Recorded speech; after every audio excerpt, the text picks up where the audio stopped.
This is a demo sound of YummySounds.com. YummySounds.com layout track.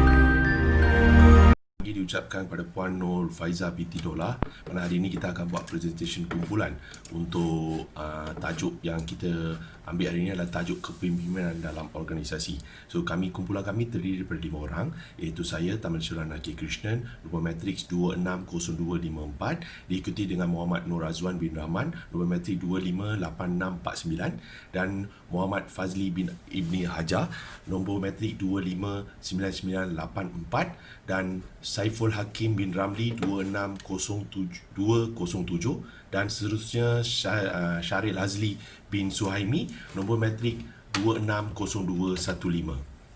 Yang mana hari ini kita akan memberikan kumpulan mengenai teori kepimpinan, yang mana setiap organisasi mempunyai kepimpinan yang boleh memimpin organisasi ke arah kejayaan dan penikmatan prestasi yang cemerlang. Sekiranya pemimpin tidak memiliki gaya kepimpinan yang berkesan, pemimpin tersebut tidak dapat membawa kejayaan dan juga kecemerlangan kepada sesuatu organisasi. Pada masa yang sama, pekerja atau pengikut yang dipimpin yang tidak mempunyai hala tiju yang jelas dalam kepimpinan dalam organisasi tidak dapat memainkan peranan kepimpinan secara berkesan. Sebaliknya, pemimpin juga perlu peka tentang reaksi dan juga arah tuju pekerja mereka yang di mana perancangan dan juga tindakan boleh dilakukan bagi memberikan arahan kepada pekerja dan juga pengikut. So, apabila mereka peka, kepimpinan dan juga kelangsungan sesuatu organisasi dapat mencapai visi dan juga misi matlamat sesebuah organisasi. Yang mana organisasi yang kita ambil untuk kita membuat satu penerangan ataupun sebagai contoh adalah sebuah syarikat iaitu Erika Engineering dan Construction Berhad, yang mana sebuah syarikat yang terlibat dalam industri pembinaan dan juga mempunyai cawangan di Sandakan, Sabah. Sehingga kini Erika menjalankan satu projek pembinaan di Sandakan yang berjaya dilaksanakan, iaitu pembinaan kompleks membeli belah Harbour Mall di Sandakan, Sabah. Pembinaan kompleks membeli belah itu adalah salah satu projek megah bagi syarikat Erika di Sandakan. Mana syarikat Erika ditubuhkan pada tahun 1967 dan dipengerusikan oleh Datuk Lai Siwa, dan sejak awal daripada itu Erika sehingga hari ini visi utama adalah untuk syarikat tersebut adalah untuk sentiasa progresif dan mempunyai fokus yang unggul untuk dijelaskan di peringkat antarabangsa melalui kepercayaan dan juga prestasi keunggulan dan kreativiti dalam produk yang diberikan. Terdapat juga beberapa projek pembinaan yang mereka sedang laksanakan, antaranya di Dwi Rimbun Kasia Nilai Negeri Sembilan yang melibatkan 382 unit kediaman yang akan siap pada November 2020. Dan juga hospital di Air Korong Melaka melibatkan projek pembaik pulihan ruang bawah tingkat 1, hospital 8 tingkat, serta pembaikan hospital hub peruncitan 4 tingkat yang selesai pada Jun 2018. Terdapat juga banyak yang pembinaan dikendalikan oleh syarikat pembinaan Erika setakat ni. So, pada masa kini, Erika diterjun oleh beberapa lembaga pengarah diketahui oleh Datuk Lai Siwa yang bertindak sebagai pegawai eksekutif. Dalam organisasi di Sandakan pula, organisasi ini dipimpin oleh Encik Michael Kwa Wee Chu yang bertindak sebagai pengurus utama dalam Erika. Dan beliau juga merupakan rujukan bagi semua bahagian kerja dalam Erika bagi memastikan organisasi Erika berjalan lancar seperti dalam pengurusan sumber manusia, pemasaran, pengiklanan dan juga bahagian perakaunan, kewangan dan sebagainya. Setiap bahagian organisasi Erika mempunyai pengurus yang bertindak sebagai peneraju kepada pemimpin utama di bahagian tersebut, dan bidang tugas pengurus tersebut dan bahagian ini menyebabkan gaji pengurus dalam Erika berbeza-beza mengikut pada tangga gaji dan juga bidang tugas mereka. Sekian persembahan ataupun presentation saya pada hari ini. So, saya akan serahkan kepada rakan saya untuk menjelaskan secara lebih lanjut mengenai maklumat-maklumat lain dalam teori dan juga isi-isi penting dalam teori kepimpinan organisasi. Teori kepimpinan situasi merujuk kepada amalan kepimpinan yang berbeza yang mana akan ditentukan oleh situasi yang dilalui oleh seorang pemimpin. Dalam arti kata lain, seorang pemimpin yang akan mengamalkan gaya kepimpinan yang berbeza dalam dua situasi yang berbeza.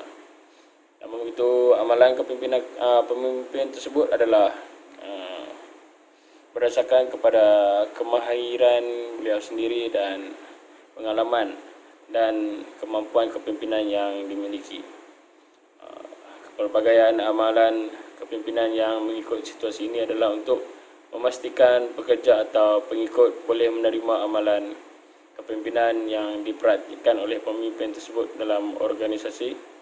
Dalam masa yang sama, yang juga penting untuk memotivasikan pengikut untuk sentiasa mendengar dan mengikut arahan yang disampaikan oleh pemimpin tersebut.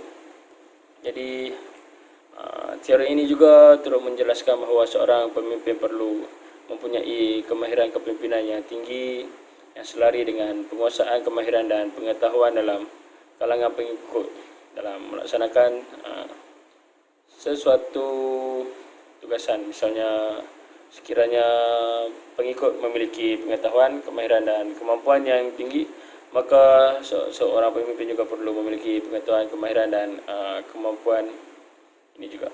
Ini penting agar dapat dijadikan motivasi dalam kalangan pengikut tentang kemampuan pemimpin untuk memimpin organisasi mereka. Jadi seterusnya, kepimpinan transformasi.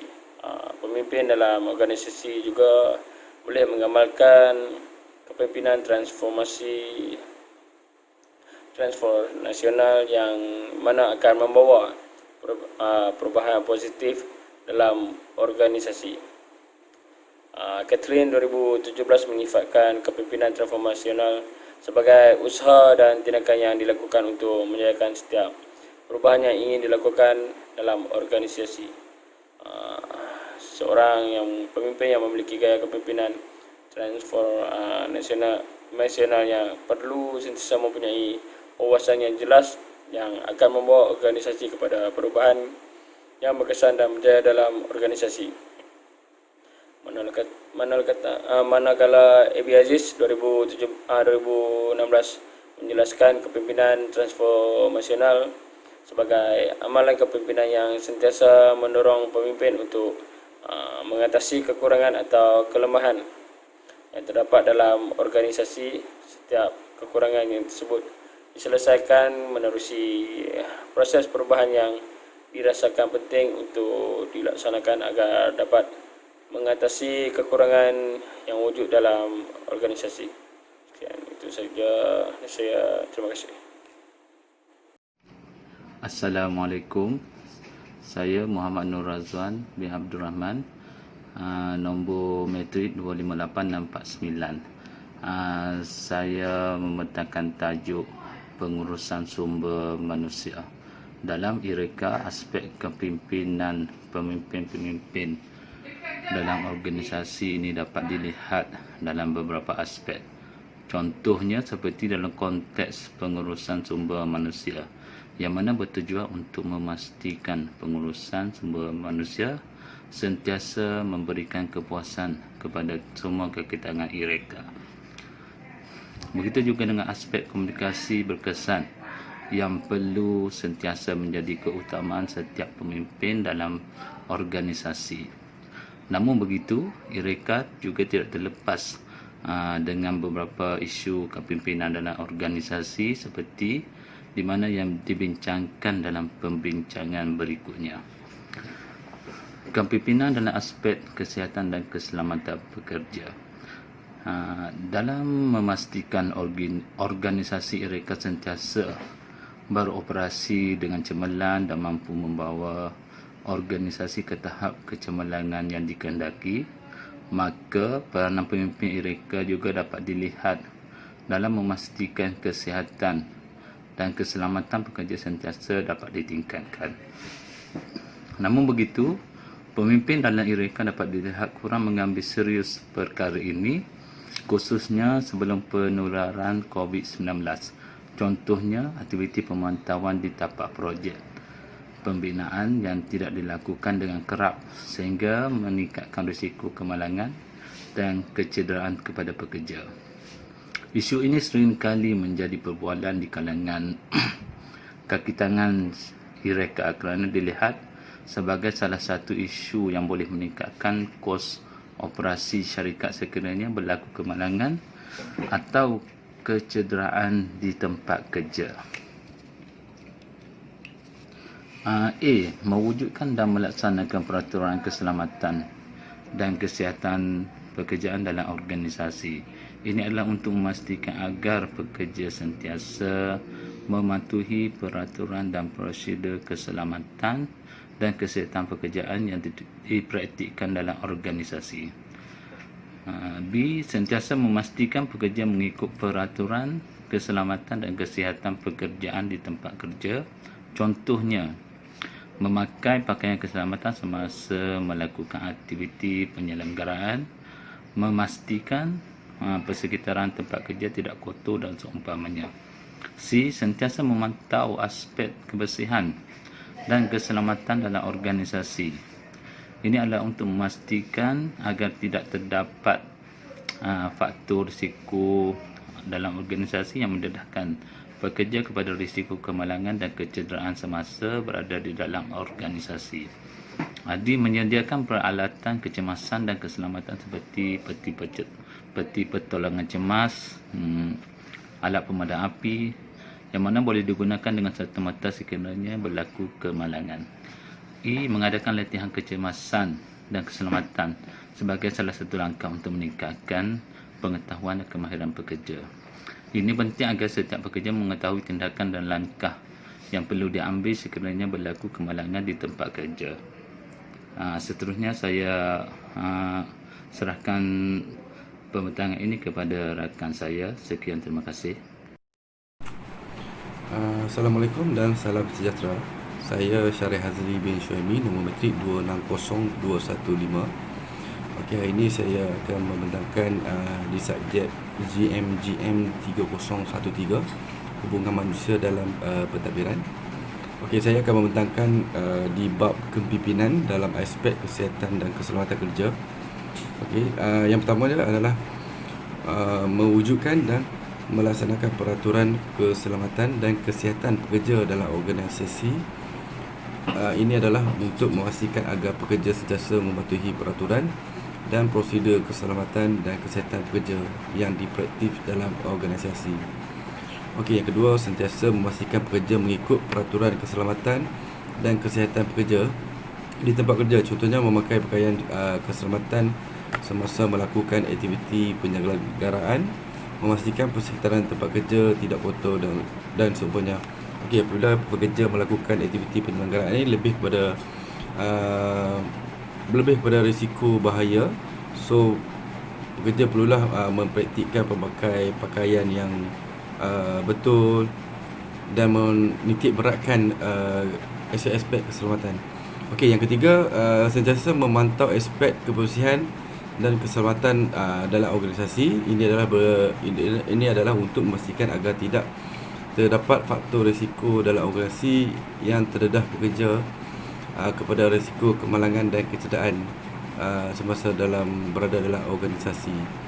Okey, yang ketiga, menyediakan peralatan kecemasan dan keselamatan seperti peti pertolongan cemas dan alat pemadam api yang mana boleh diguna dengan serta-merta sekiranya berlaku kecederaan atau kemalangan di tempat kerja. Okey, benda ni penting sebab kemalangan kita tak boleh jangka bila akan berlaku. So bila berlaku benda-benda macam ni, dua benda ni tersedia, so kita boleh mengambil tindakan yang cepat. Okey, yang terakhir, mengadakan latihan kecemasan dan keselamatan sebagai salah satu tempat langkah untuk meningkatkan pengetahuan dan kemahiran pekerja. Ini penting agar setiap pekerja mengetahui dan langkah yang perlu dilakukan sekiranya berlaku kecemasan atau kemalangan. Latihan ni pun bagus juga sebab memberi pengalaman kepada pekerja melalui mengalami pengalaman dalam apabila berlaku kecemasan. So bila kita berlaku kecemasan betul, pekerja-pekerja ni dia boleh membuat tindakan-tindakan yang cepat untuk menyelamatkan diri dan sebagainya. Okey, kita pergi ke bab yang seterusnya. Okey, saya akan membentangkan bab sasiah dan tingkah laku. Okey, sikap adalah satu komponen tingkah laku yang terdiri daripada pelbagai elemen seperti komitmen, productivity, tindakan, kepuasan yang diambil dan sebagainya. Seorang pekerja yang cemerlang akan sentiasa menunjukkan sikap yang positif dan dalam melaksanakan tugas dan tanggungjawab sebagai pekerja. Okey, dalam sebuah organisasi, sikap setiap pekerja juga dipengaruhi oleh kepuasan mereka terhadap pekerja yang dilakukan. Sekiranya kerja yang dilakukan dianggap sebagai satu yang membosankan, tidak mendatangkan manfaat kepada pekerja yang dan sebagainya, maka pekerja tersebut akan menunjukkan tingkah laku dan sikap yang kurang memuaskan seperti tidak produktif, tidak bersungguh-sungguh dalam melaksanakan tugas dan tidak bertanggungjawab dan tidak peka terhadap keperluan tugas dan sebagainya. Okey, kita bila melakukan satu pekerjaan, kita kena cintakan pekerjaan itu, kita kena sukakan pekerjaan itu, barulah kita boleh membuat pekerjaan itu dengan lebih bagus dan lebih cemerlang. Okey, itu saja daripada saya. Okey, saya pas kepada kawan saya seterusnya. Terima kasih. Assalamualaikum dan salam sejahtera. Jadi saya akan sambung presentasi ini daripada kawan saya. Jadi tajuk seterusnya ialah pembangunan dan perubahan organisasi. Kepimpinan seorang pemimpin dalam organisasi juga dapat dilihat menerusi kecenderungan pemimpin tersebut melaksanakan pembangunan dan perubahan dalam organisasi. Begitu juga dengan organisasi Erika di mana amalan kepimpinan berkesan dalam kalangan pemimpin dapat dilihat melalui proses pembangunan dan perubahan yang dilaksanakan dalam organisasi. Pembangunan organisasi yang berlaku dalam Erika berlaku dalam beberapa aspek. Salah satu daripadanya ialah perubahan terhadap proses pembuatan keputusan di mana kakitangan bawahan seperti kerani dan penyela juga turut diberi hak dan kuasa untuk membuat keputusan. Perkara seperti ini mampu memberikan keyakinan kepada diri pekerja dalam membuat keputusan dalam melaksanakan setiap tugas mereka. Namun begitu, terdapat beberapa kakitangan mereka yang tidak berpuas hati dengan perubahan yang dilakukan kerana pekerja tersebut tidak dilibatkan secara langsung dalam aspek pembuatan keputusan. Puan Winnie menyatakan bahawa sikap pekerja tersebut kerap kali memberikan masalah kepada organisasi dalam mengambil keputusan yang terbaik untuk organisasi. Ini kerana pekerja yang tidak berpuas hati tersebut kerap kali menunjukkan reaksi yang negatif terhadap setiap usaha dan tindakan yang ingin dilaksanakan dalam organisasi. Justeru untuk mengatasi isu atau permasalahan yang timbul, maka terdapat beberapa peranan yang perlu dilaksanakan oleh pemimpin Erika. Antaranya ialah keperluan untuk memikul tanggungjawab dengan lebih berkesan, membudayakan perubahan terhadap peranan dan tanggungjawab pekerja dalam organisasi, membentuk kemahiran dan pengetahuan baru dalam organisasi dan sebagainya. Kesemua perkara ini menuntut kebijaksanaan pemimpin dalam Erika untuk memastikan organisasi ini mampu berjaya dalam amalan kepimpinan dalam organisasi. Dan seterusnya kesimpulan. Kesimpulannya, dalam mewujudkan hubungan sosial yang positif dan memuaskan semua pihak, maka peranan kepimpinan seorang pemimpin adalah sangat penting, iaitu aplikasi kualiti kehidupan bekerja, meningkatkan motivasi kerja pekerja dan juga layanan baik daripada majikan. Okey, jadi kita akan hurai aplikasi kualiti kehidupan bekerja. Tingkah laku dan sikap pekerja yang positif akan dapat dibentuk menerusi tindakan pemimpin atau pihak pengurusan atasan yang sentiasa mengutamakan kualiti kehidupan dan persekitaran memuaskan dalam bekerja. Untuk itu, pihak majikan boleh memperkenalkan satu dasar atau program seperti Program Kualiti Kehidupan Bekerja KKB dalam mewujudkan kualiti bekerja yang lebih baik dalam kalangan pekerja Erika.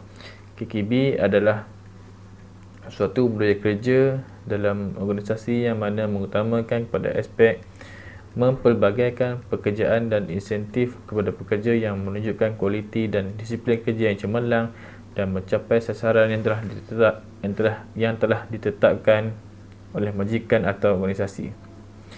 Seterusnya, di antara kesimpulannya yang seterusnya adalah meningkatkan motivasi kerja pekerja. Motivasi bekerja dalam kalangan pekerja perlu ditingkatkan dengan memperkenalkan satu sistem upah dan ganjaran yang lebih berkesan untuk difahami oleh pekerja. Motivasi terbentuk daripada jangkaan individu, iaitu tahap-tahap usaha yang dicurahkan akan membentuk matlamat. Begitu juga dengan konteks pekerjaan dalam organisasi reka di mana setiap pekerja perlu mempunyai motivasi kerja yang maksimum. Seterusnya, di antara kesimpulannya lagi adalah lainan baik daripada majikan. Setiap pemimpin dalam organisasi juga perlu memberikan layakan yang adil dan baik kepada pekerja sama ada dari aspek keselamatan, persekitaran kerja dan sebagainya.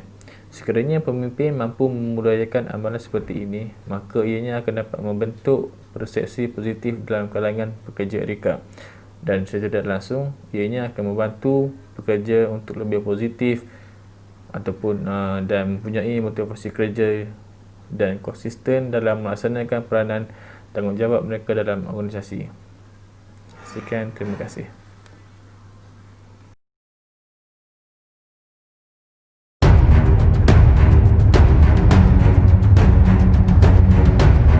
YummySounds.com layout track.